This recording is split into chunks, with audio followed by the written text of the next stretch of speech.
Բարև ձեզ սարգելի գործընկերներ, սկսում ենք 2021 թվականի փետրվարի 25-ի կառավարության հերթական նիստի աշխատանքները, մինչ օրակարգին անդրադառնալը հիշեցնեմ, որ նոյեմբերի 18-ին իմ հրապարակած ճանապարհային քարտեզի 8-րդ կետի ձևակերպումը հետևյալն է՝ զինված ուժերի բարեփոխումների ծրագրի հաստատում եւ բարեփոխումների մեկնարկ։ Վերջին ամիսներին մենք այս թեմայով ինտենսիվ քննարկումներ ենք ունեցել, որոշակի նախնական եզրակացությունների ենք եկել եւ ըստ էության ձևակերպել ենք օրակարգ, թե ինչպես եւ ինչպիսի ձևաչափերում պետք է իրականացվի զինված ուժերի բարեփոխումը եւ այսօր ես մտադիր եմ ստորագրել որոշում աշխատանքային խումբ ձևավորելու վերաբերյալ պաշտպանության նախարարի գլխավորությամբ, որը արդեն կիրականացնի զինված ուժերի բարեփոխումների հայեցակարգի ճանապարհային քարտեզի ժամանակացույցի ձևավորումը։ Ես ուզում եմ առանձնահատուկ ընդգծել, որ մենք այս գործընթացում մտադիր ենք ել ավելի սերտ համագործակցություն հաստատել մեր անվտանգային թիվ 1 գործընկերոջ Ռուսաստանի Դաշնության հետ եւ համոզված ենք, որ այս գործընթացի արդյունքում այդ համագործակցությունը կդառնա ավելի արդյունավետ անվտանգային ոլորտում, ռազմական համագործակցության ոլորտում եւ ռազմատեխնիկական համագործակցության ոլորտում եւ հույս ունեմ, որ մինչեւ ճանապարհային քարտեզի ամփոփման ամսաթիվը մենք այս հայեցակարգային աշխատանքի առնվազն, եթե ոչ ամբողջությամբ, այլ առնվազն մեծ մասը իրականություն կդարձնենք եւ գործնականում արդեն կսկսենք ձեռք բերված պայմանավորվածությունների ի կատարածումը, որոշումների իրագործումը։ Սա որպես նախաբան եւս մեկ արձանագրում եմ ուզում անել, դուք տեղյակ եք, որ մի նաեւ ռազմատեխնիկական ոլորտի հետ կապված ոչ այնքան հաճելի միջադեպ է տեղի ունեցել, երբ Աբու Դաբիում տեղի ունեցող ցուցահանդեսի, ռազմատեխնիկական ցուցահանդեսի մեր մասնակցության ձևաչափի հետ կապված եւ ցուցանմուշների տեղ հասցնելու հետ կապված որոշակի խնդիրներ են առաջացել, ես ուզում եմ ասել այդ կապակցությամբ նշանակել եմ ծառայողական քննություն եւ ծառայողական քննության արդյունքներով պատասխանատուները ի հայտ կբերվեն եւ պատասխանատվության կկանչվեն, որովհետեւ եթե պարզվի, որ իհարկե մեր պաշտոնյաները որևէ անելիքի մեջ թերացել են։ Այսքանը որպես նախաբան, այժմ ես առաջարկում եմ հաստատել այսօրվա նիստի օրակարգը, օրակարգի վերաբերյալ առաջարկություններ, դիտողություններ չկա, ըստ այդմ օրակարգը համեցեք, պարոն Այվազյան։ Առաջարկում եմ օրակարգի 24-րդ կետը լրամշակման նպատակով մեկ շաբաթյա ժամկետով հետաձգել։ Գաղտնի կետի մասին է խոսքը, ինչ Վարչապետ, կարող է տեխնիկական շտկման կարիք լինի եւ որևէ խնդիր չլինի, եթե նման համաձայնության կան արտաքին գործերի նախարարության հետ, կարծում եմ հենց այս նիստով կարելի է պայմանական անցկացնել որոշակի շտկում, եթե տեսնենք խնդիր կա, կբերենք հաջորդ նիստի։ Համաձայն եք այս տրամաբանությամբ, պարոն Այվազյան։ Շատ լավ։ Այլ չկա, ըստ այդմ դրվում է քվեարկության, ովքեր են կողմ որոշ օրակարգի հաստատմանը։ Դեմ չունենք, օրակարգը հաստատված է, քննարկում ենք չզեկուցվող հարցերի փաթեթը, փաթեթի վերաբերյալ առաջարկություններ, դիտողություններ, համեցեք, պարոն Քևոյան։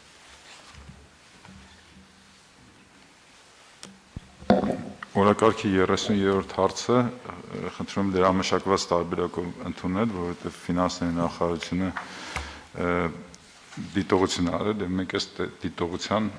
շտկենք եւ նոր ներկայացնենք ստորագրման։ Համաձայն եք, պարոն Ջան։ Անշուշտ խմբագրական բնույթի է մեր պատկերացման, որ հնարավորություն կտա որոշումը կատարել, շնորհակալ եմ։ Շատ լավ, չզեկուցվող համեցեք։ Շնորհակալություն պարոն վարչապետ, 39-րդ հարցի հետ կապված, որով նախատեսվում է ԵՄ դրամաշնորհի 30 միլիոն եվրոյի բաշխումը, ճիշտ առաջին 9 միլիոն եվրոյի տրանշի բաշխումը դատաիրավական եւ հակակոռուպցիոն բարեփոխումների համար միջև կառավարության որոշման ստորագրումը ֆինանսների նախարարության մեր գործընկերների հետ որոշ տեխնիկական հարցեր ունեն քննարկելու, խնդրում եմ ընդունել այդ վերապահումով, որ միջև ստորագրումը կաշխատենք միմյանց հետ վերջնական տարբերակը ներկայացնել։ Շատ լավ։ Այսինքն հանելու անհրաժեշտություն օրակարգի Բացարձակ բան որ չէ։ շատ լավ։ Այլ չկան այլ դիտողություններ, առաջարկներ, ըստ այդմ չզեկուցվող հարցերի փաթեթը դրվում է քվեարկության։ Ովքեր են կողմ։ Դեմ չունենք, փաթեթը ընդունված է, քննարկում ենք զեկուցվող հարցերը։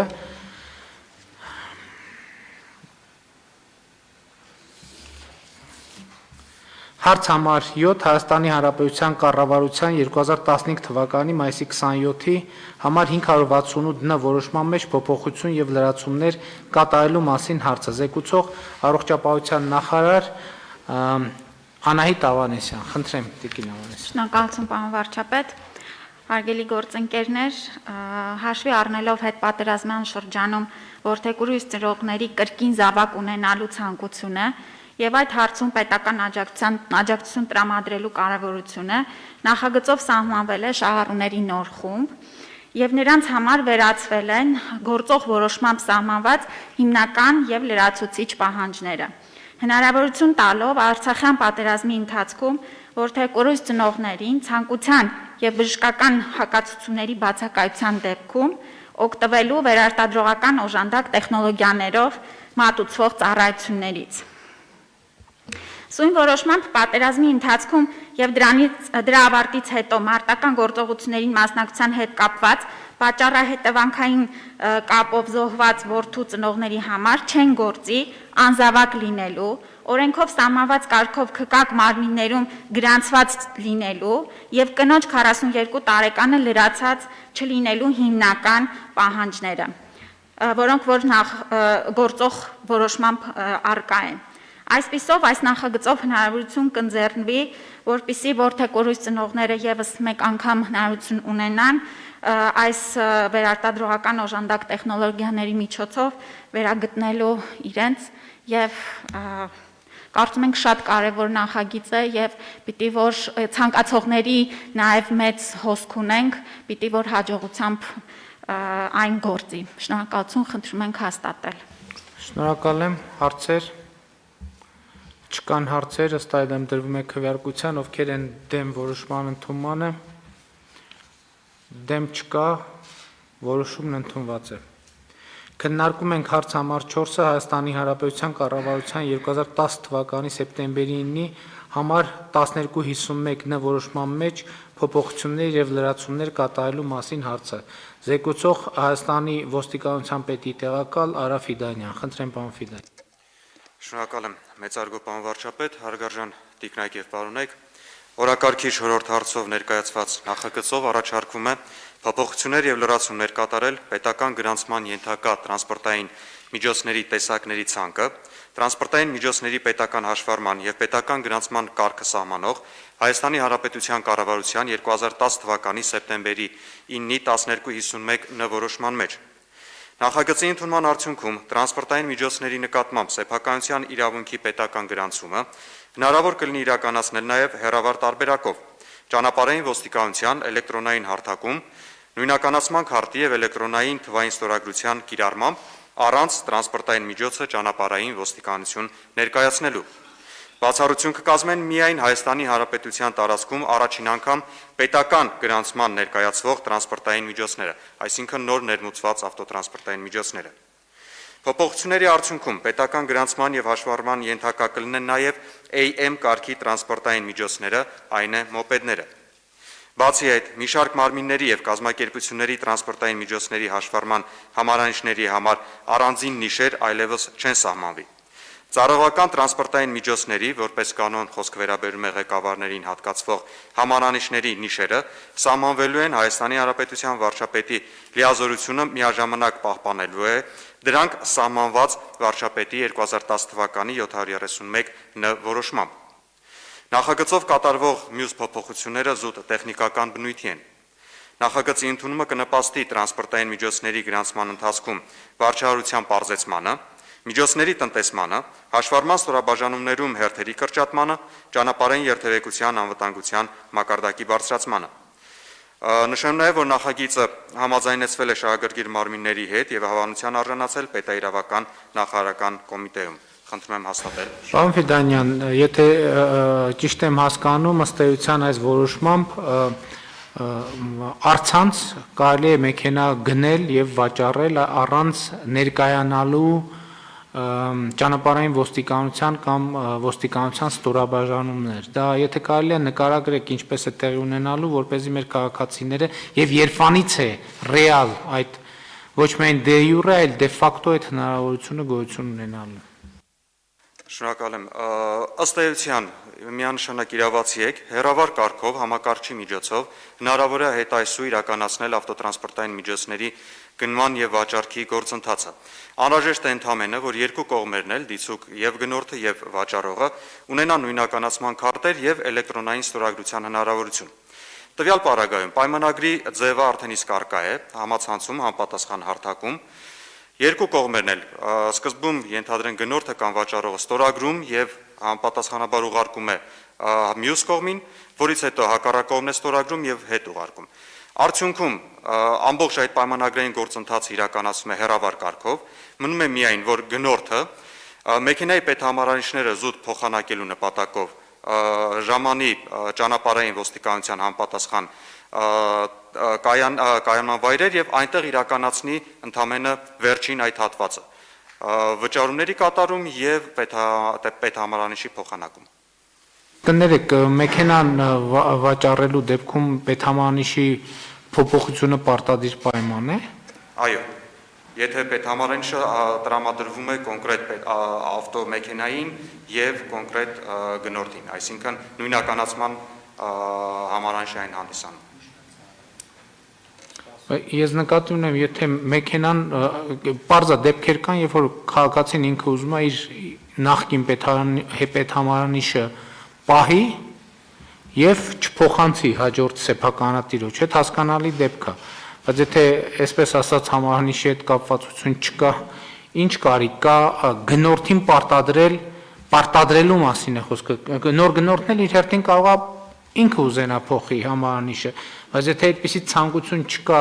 չեն կարող նախատեսել, որ կա համարանիշ, կա մեքենա, on-line սեփականատիրոջ փոփոխությունը տեղի է ունենում, եթե վճարման հարց կա on-line, մարդը վճարում է, դառնում է այդ մեքենայի սեփականատերը, նույն համարանիշով։ Ես կարծում եմ բավական խելամիտ առաջարկ է, առաջարկում եմ արձանագրությունը ոստիկանությանը հանձնարարել, ուսումնասիրել վերջնական եւ բերել կառավարության որոշման փոփոխություն, եթե կառավարության որոշումով է, եւ այդ դեպքում ընդհանրապես փաստացի որևէ տեղ այցելելու կարիք չի լինի եւ մեքենան պարզապես կհանձնվի նոր սեփականատիրոջը։ Այսինքն, տեսեք, մենք ինչ ենք ուզում, մենք ուզում ենք քաղաքացուն չպարտադրենք, որ ինքը ինչ որտեղ գնա։ Եթե ինքը ուզում է գնա, կամ այդ այնքան կարևոր է, որ ինքը այդ ժամանակը ծախսում է, որոշում է կայացնում ծախսել, թող իր որոշումն է, ինչ խնդիր կա։ Շնորհակալ եմ։ Ոչ թե ենթադրում եմ, այլ նախկինում դրա հիմնավորումը այն ա եղել, որ նույնականացման անհրաժեշտություն կա, որտեղ ինչ որ մի պահից սկսած առաջացող պատասխանատվության հասցեատիրոջը նաև պետք է նույնականացնել, որը էլի էլեկտրոնային համակարգով հնարավոր է, բայց ոչ մի քայլով այլևս, իսկ այդ չգնալ չգալու համար իսկ ինչու չի կարելի քննարկել, օրինակ փոստով ուղարկել եւ փոստով ստանալու տարբերակը։ Այլ է տարբերակ, բայց եթե կա նույնականացման քարտ, կա գործարք, որը գրանցվում է բոլոր այն ատյաններում, որոնք պետք է դրա մասին տեղեկանան, եւ հետեւաբար նաեւ պատասխանատվությունն է փոխանցվում, մարդուն տեղից տեղ տանելու իմաստը որն է, ել չեմ ասում, իսկապես այդ հնարավորությունն էլ կա, որ եթե կա հնարավորություն, որ ինչ որ բան ստանալ եւ ինչ որ բան ուղարկել փոստով, ինչու չօգտվել այդ հնարավորությունից։ Խնդրեմ, պարոն Ֆիդան։ Շնորհակալ եմ, պարոն Ժանջուղազյանի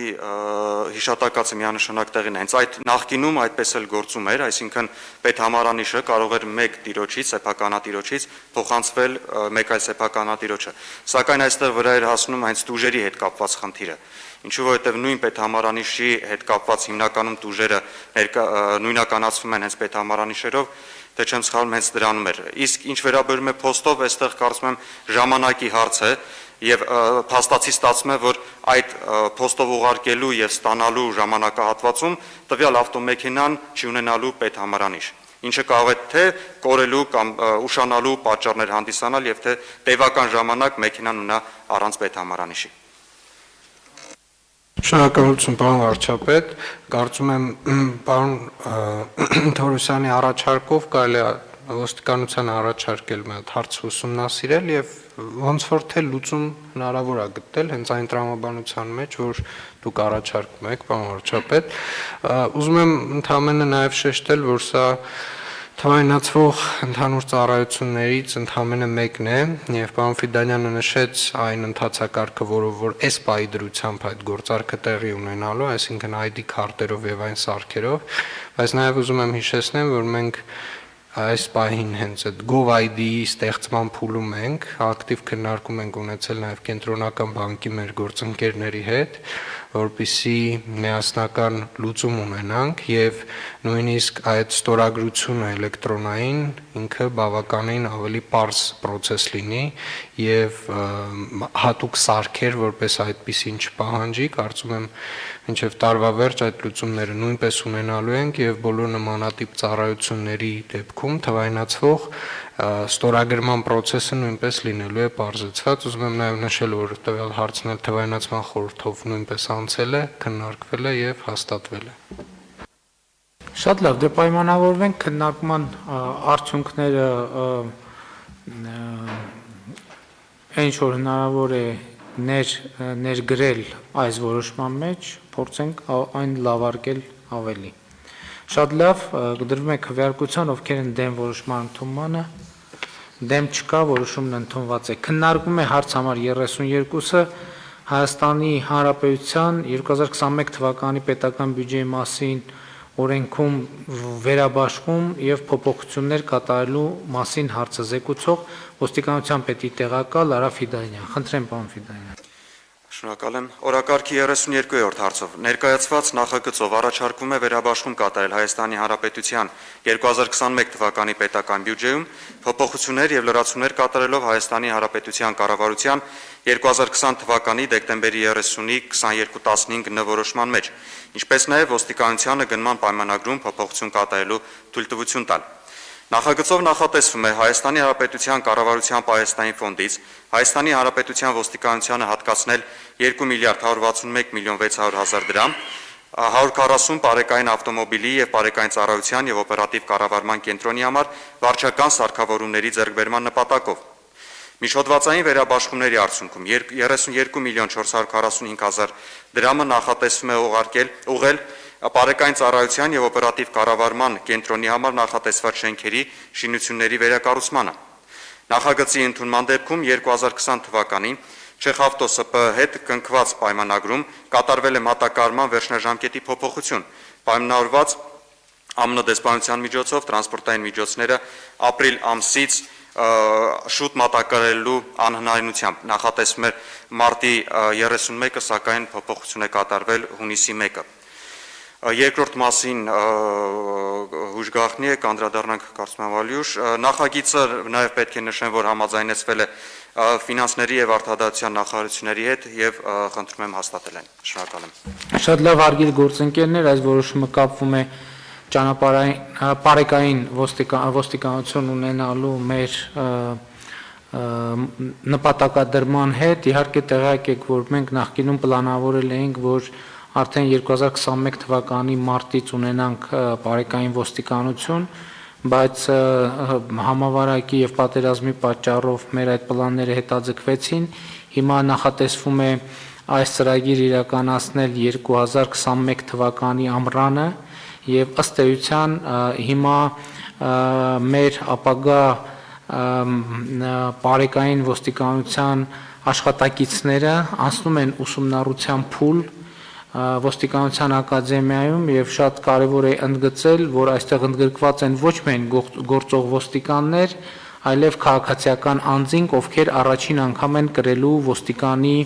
համազգեստը եւ ընդ որում մենք հույս ունենք, որ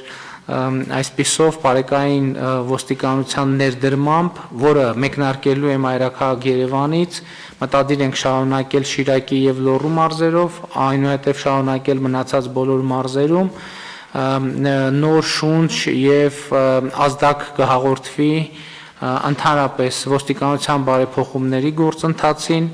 ուզում եմ տեղեկացնել, որ լինելու է ըստ էության լինելու են նոր ավտոմեքենաներ, լինելու են նոր դիզայն, նոր ձևավորում, համենայն դեպս եթե ավելի հանկարծ բարձվի ավելի լավ դիզայն չենք կարողանում գտնել, բայց կաշխատենք կգտնենք եւ լինելու է նոր բովանդակությամբ նոր ծառայություն եւ նաեւ պետք է ասել, որ բարեկային ոստիկանությունում նաեւ ավելի բարձր աշխատավարձ սահմանելու որոշում ենք կայացրել եւ հույս ունենք, որ այս գործընթացում, որը պիտի շարունակվի մարզերում, ոչ միայն գործող ոստիկանները, այլև քաղաքացիական անձինք որոշում կայացնեն եւ այս ծառայության մեջ ներգրավելու քայլ կկատարեն։ Հարցեր չկան ըստ էության մենք վերջին անգամ 2 օր առաջ ենք քննարկել, փաստորեն ստացվում է, որ ֆինանսա, տնտեսական, տեխնիկական հարցերը ամբողջությամբ լուծված են, մնում է, որ ժամանակին ըստ ժամանակացույցի իրագործվի ամեն ինչ, որպեսզի մենք կարողանանք մեր ծրագրերը իրագործել եւ հույս ունեմ, որ նաեւ դա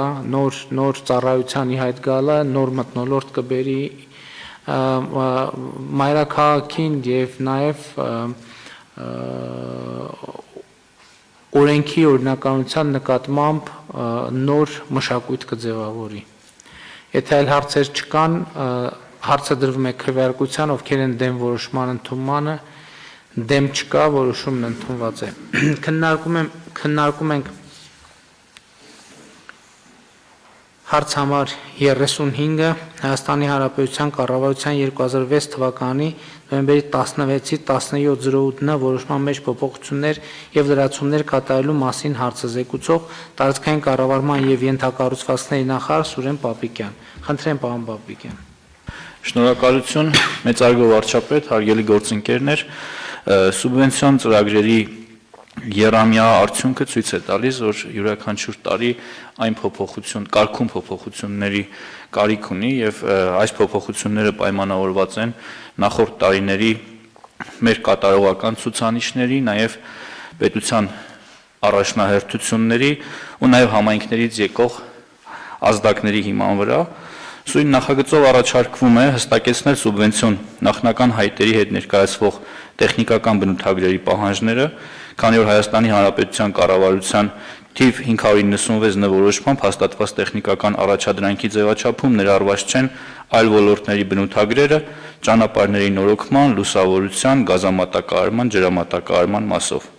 Հաշվի առնելով, որ ներկայումս առկա են համայնքներ, որտեղ ավաքանի չի գործում, հաշվի առնելով նախատեսվող համայնքների խոշորացման գործընթացները եւ այն, որ մի շարք ավականիների լիազորություններն ավարտվել են, իսկ նոր ընտրություններ արտակարգ եւ ռազմական դրության պայմաններում չեն անցկացվում, առաջարկվում է այն համայնքներում, որտեղ սահմանված կարգով չի ձևավորվել ավականի, որպես բացառություն այդ համայնքներում նույնպես հնարավորություն տալ իրականացնելու կենսական նշանակություն ունեցող ենթակառուցվածքների զարգացման ծրագրեր, համայնքների ենթակառուցվածքների զարգացման ուղղված սուբվենցիայի տրամադրման գործընթացում առանձնացնել համայնքային փողոցների սալապատման աշխատանքները, լրացնել նաև համայնքների գլխավոր հատակագծերի մշակման աշխատանքները եւ միաժամանակ փոխել համայնքային ճանապարհների ասֆալտապատման կառուցման եւ նորոգման, բազմաբնակարան շենքերի ընդհանուր բաժնային սեփականության տարրերի նորոգման ծրագրերով Հայաստանի Հանրապետության պետական բյուջեի համաֆինանսավորման չափաբաժինները։ Մասնավորապես էներգախնայողության ծրագիրը բազմաբնակարան շենքերի համար 50-ից 65%-ից իջեցնել 30-ից 45%, սա կառավարության համաֆինանսավորման մասնաբաժնի մասին է խոսքը, ասֆալտապատման ծրագրերը 45-ից 60%-ից իջեցնել 30-ից 45%, հաշվի առնելով հանգամանքը, որ ասֆալտապատման ծրագրերը բավականին ինտենսիվ են իրականացվում համայնքներում եւ մասնավորապես 2020 թվականին այն հատել է 150 կիլոմետրի սահմանը, մենք փորձում ենք նաեւ զբոսաշրջային որոշակի կոմպոնենտ հաղորդել դրան եւ շեշտադրումը կատարել տեղական հումքի, մասնավորապես տեղական քարի հիմքով սալարկման աշխատանքներին եւ ըստ այդմ այդ խրախուսելու համար սալապատման համար սահմանել 55-ից 70% պետական համաֆինանսավորում։ 55-ից 70% տատանումը եւ ընդհանրապես յուրաքանչյուր տատանում պայմանավորված է համայնքի մայրաքաղաքից հեռավորությունով, սահմանամերձ լինելով եւ մարզկենտրոնից հեռավորությամբ։ Նաեւ հաշվի առնելով, որ հողերի կատեգորիայի փոփոխության հետ կապված մշտապես խնդիրներ ենք ունենում եւ դա պայմանավորված է լինելու համայնքների գլխավոր հատակագծերի բացակայությամբ, մենք այս տարի որպես նորամուծություն հնարավորություն ենք ընձեռել համայնքներին, որ կարողանան սուբվենցիոն ծրագրերի միջոցով ունենալ գլխավոր հատակագծեր եւ դրա համար կառավարությունը պատրաստ է 40-ից 55% համաֆինանսավորել։ Եվ սուբվենցիոն ծրագրերի 2018-ից 20 թվականների փորձից ելնելով այս փոփոխությունները կատարվում են եւ ձևավորում է մշտադիտարկման խումբ, որը մշտապես հետևելու է այս ցուցանիշների, այս փոփոխությունների նոր ցուցանիշների եւ 2022 թվականի համար արդեն նոր փոփոխություններ առաջարկելու ուղղությամբ խնդրում եմ հաստատել, սա շատ կարեւոր է մեր համայնքային ենթակառուցվածքների զարգացման համար։ Շնորհակալ եմ։ Շատ լավ, այստեղ որոշման կայացման դրդապատճառը հետեւյալն է, նախ վերջին տարիներին մենք սուբվենցիաներով շատ ակտիվ աշխատեցինք եւ կարելի է արդյունավետ համարել այդ աշխատանքը ընդհանուր առմամբ, բայց հիմա մենք խնդիր ունենք նաեւ բովանդակային առումով բարձրացնել սուբվենցիոն ծրագրերի որակը եւ որոշակի, այսպես ասած, քաղաքական տարածքային զարգացման իմաստով քաղաքական ուղղորդում հաղորդել եւ նաեւ շատ կարեւոր եմ համարում, նախկինում մենք խոսել ենք, որ ընդհանրապես գյուղական համայնքների կամ ավելի ճիշտ գյուղերի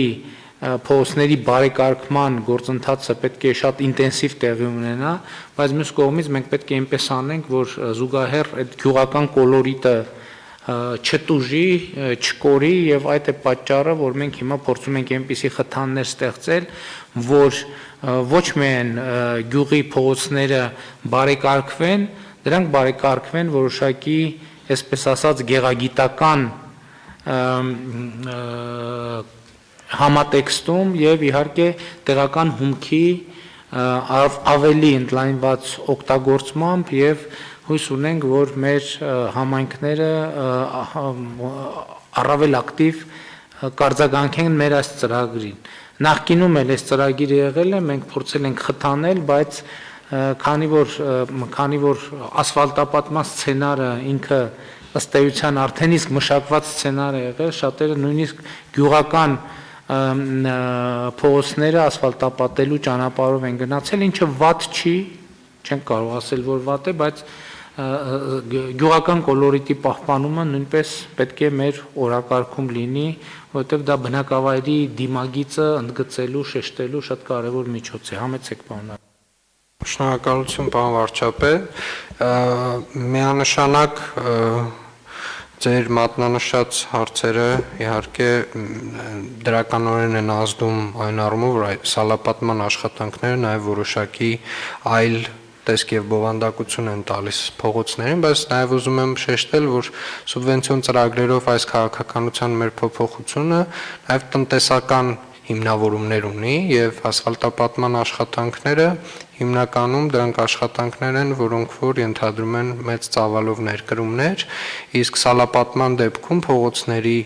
սալապատումը շատ ավելի մեծ ավելացված արժեք է ստեղծում հենց Հայաստանի Հանրապետության ներսում, օգտագործվում է տեղական հումքը, բավականին աշխատատար process է, այսինքն այնտեղ աշխատում են շատ ավելի երկար, քան ասֆալտապատման վրա, եւ այդ է եղել հիմնական պատճառը, որ սուբվենցիոն ծրագրերով մենք այս տարբերակումը փորձել ենք դնել, որը չի նշանակում, որ ասֆալտապատում չենք ֆինանսավորի, ուղղակի մի փոքր ավելի նվազ ծավալով կֆինանսավորենք եւ շեշտը կդնենք ավելի սալապատման աշխատանքների վրա։ Ուզում եմ նաեւ շեշտել գլխավոր հատակագծերի հետ կապված մեր նոր առաջարկը, որ առաջարկում են գլխավոր հատակագծեր չունեցող համայնքներին ունենալ գլխավոր հատակագծեր եւ նաեւ, այսպես ասած, այդ խրախուսման մեխանիզմը նաեւ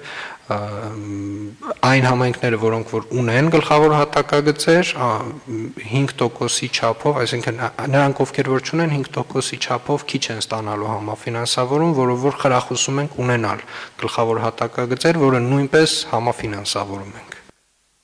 Համեցեք։ Պարոն վարչապետ, փոխվարչապետ Ավինյանի նշված վերջին հատվածի հետ կապված կխնդրեմ ուղղակի թույլ տալ որոշակի խմբագրում անել, որ ավելի հստակ լինի, հաշվի առնելով այն հանգամանքը, որ եթե մենք համայնքին հնարավորություն ենք ընձեռում ունենալ գլխավոր հատակագիծ եւ հայտը նա կարող է ներկայացնել այս տարի, բայց միևնույն ժամանակ չունենալու պարագայում զրկում ենք 5%-ից, պիտի հաշվի առնենք հանգամանքը, որ հայտը նշանակում է, որ հատակագծի արկայությունը կլինի հաջորդ տարի եւ 5%-ից չենք զրկում։ Շատ լավ, այլ հարցեր։ Համեցեք բանկերը։ Հարգելի գործընկերներ, հիշում եք, մենք Շիրակի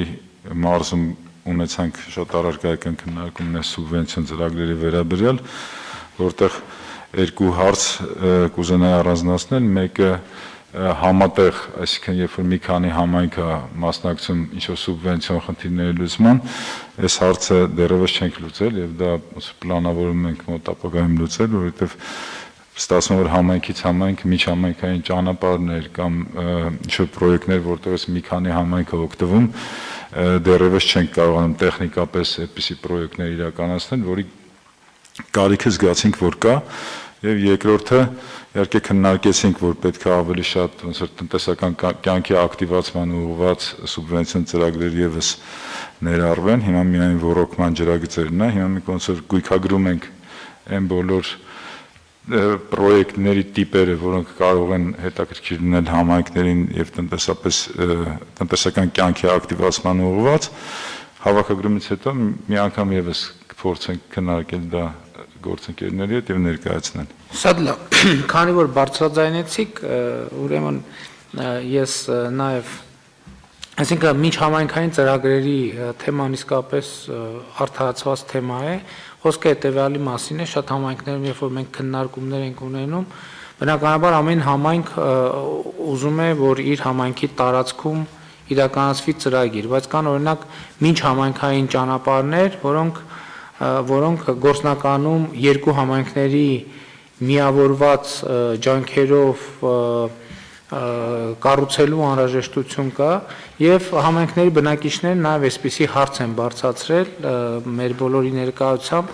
ասել են, որ փորձենք ավելի շատ չխթանենք օրինակ վարչական տարածքների նորոգումները սուբվենցիոն ծրագրերով, որովհետեւ ճիշտ է, ոչ ոք չի ասում, որ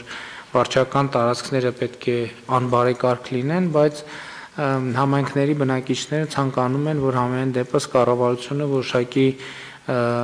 իրավական լծակներով այնպես անի, որ ավելի շատ ֆինանսավորվի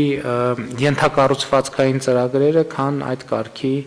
նախագծերը։ Խնդրեմ բանունեիք ասելու բան Պապիկ։ Այո, պարոն վարչապետ, այն ինչ վերաբերում է մի քանի համայնքների համատեղ աշխատանքին, միավորված համայնքները խնդիրը հիմնականում կլուծեն, այսինքն հաշվի առնելով այն հանգամանքը, որ այս տարի այդ process-ը իր ավարտը կունենա, մենք մեծամասամբ այդ խնդիրը կլուծենք։ Այսինքն գոյություն ունեցող փոքր գյուղական համայնքները կլինեն մեկ ամբողջական համայնքի ներքո եւ նաեւ այդ ներքին խնդիրները կլուծվեն։ Մյուս հարցը, որ բարձրացվել է էկոնոմիկայի նախարարի կողմից, օրվա կարգավորիչ ջրամբարներին է վերաբերում Շիրակի մարզի, այս պահին մենք ունենք շուրջ 34 նման ծրագրեր Ես արդեն ջրային կոմիտեին հանձնարարել եմ այն փոխանցել ձեր գերատեսչությանը եւ առաջիկայում կգտնենք ճանապարհներ այդ հարցերը կարգավորելու համար։ Շատ լավ։